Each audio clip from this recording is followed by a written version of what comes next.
Bonjour à tous, on se trouve ici pour cette deuxième séance sur la formation langage C.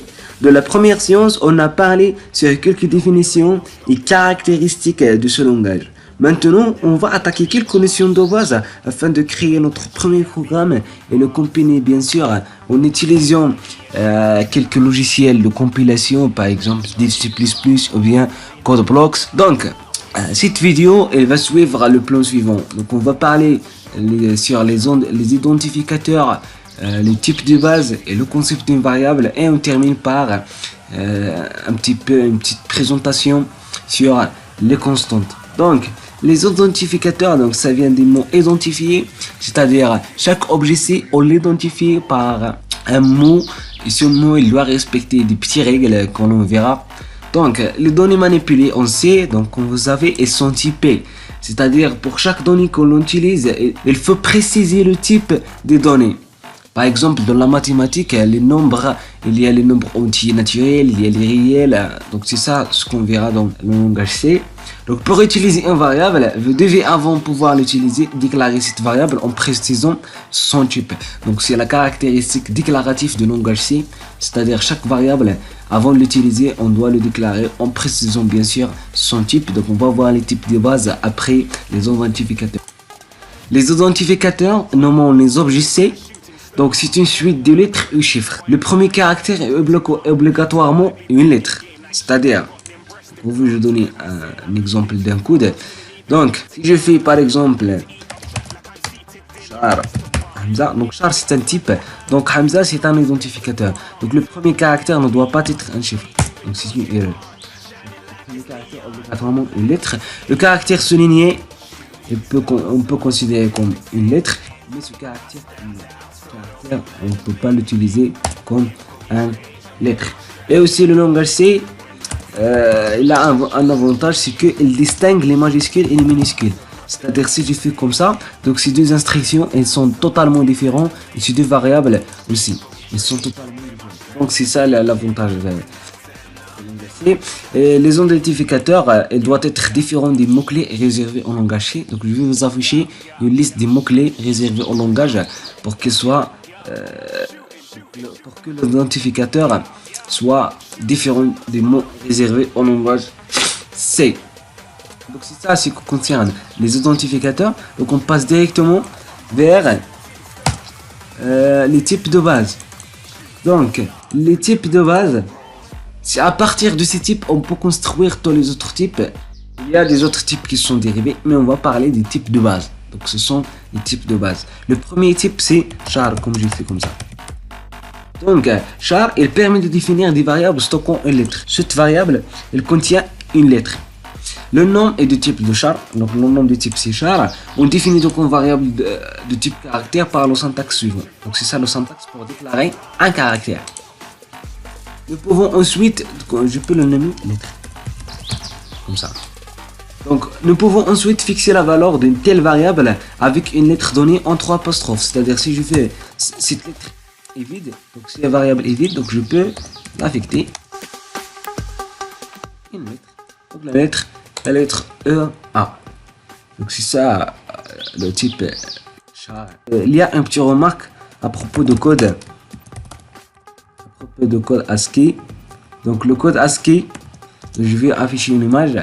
Donc le code ASCII, il contient des lettres avec sa valeur numérique correspondante. C'est-à-dire que vous pouvez également définir la valeur d'une variable de type char avec une valeur numérique. C'est-à-dire je peux faire la lettre A, ça correspond à 65. Donc 65 c'est la valeur correspondante au caractère A majuscule.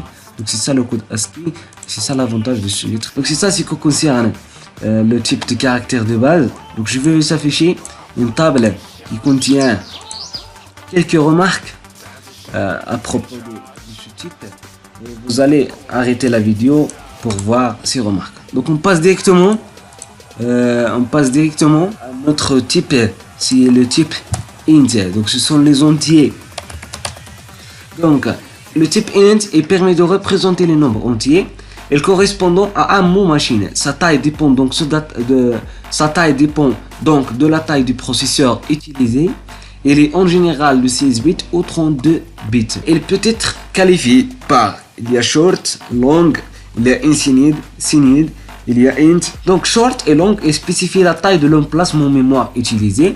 Il y a infinite, c'est-à-dire entier positif. Il y a sinide, entier signé, c'est-à-dire elle peut être négatif, elle peut être positif. Une remarque, c'est que int est facultatif dès qu'elle précède de short ou long.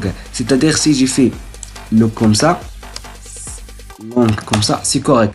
Et si je supprime ce int, c'est correct aussi. Et si j'ai fait int comme ça, donc c'est par défaut signé. Par défaut signé. Donc c'est ça ce qui concerne les petites règles sur les entiers. Donc ces types de base, je vais donner une remarque très importante, c'est que ces types de base, ils ont une mémoire en octet. C'est une allocation de occupation de mémoire. Ce type, si je déclare une variable int i, donc cette variable, il occupe une mémoire. Et on passe pour un autre type de base, ce sont les réels, ce sont les nombres à virgule. Un nombre à virgule flottante est un nombre à virgule. Il peut toutefois être représenté de différentes façons. Donc on peut déclarer comme ça.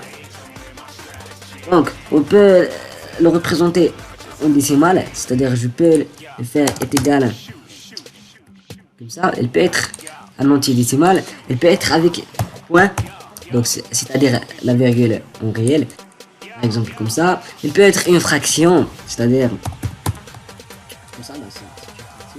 Il y a le nombre en exponentiel, je peux faire comme ça, 2 virgules plus quelque chose, c'est-à-dire l'exponentiel. Je peux faire par exemple grand E, c'est-à-dire 10 à la puissance. Donc c'est comme ça. Donc comme vous voyez, donc ce sont les nombres réels. Donc ces nombres aussi, ils ont des petits règles. Les nombres réels sont des nombres à virgule, c'est-à-dire un nombre dans lequel la position de la virgule n'est pas fixe. La position de la virgule n'est pas fixe. Donc un nombre réel, elle se compose de deux parties. Il y a la mantis, il y a l'exposant.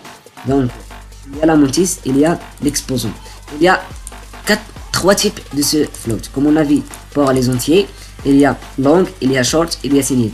Ici pour les réels, il y a float, c'est-à-dire un entier normal, il y a double et il y a long double. Et chaque type avec ses caractéristiques, donc on va les voir dans cette image. Donc pour comprendre ce qui est dans cette image, donc vous allez réviser un petit peu le binaire et la conversion entre les bases et les octets comme ça pour bien comprendre ce que je vais afficher maintenant. Chaque type est codé sur un nombre 10 bits, c'est-à-dire un nombre des octets, et la mantis elle peut prendre la majorité des bits, l'exposant il prend le moindre, et il reste un bit pour le signer, ce que vous allez voir dans la photo.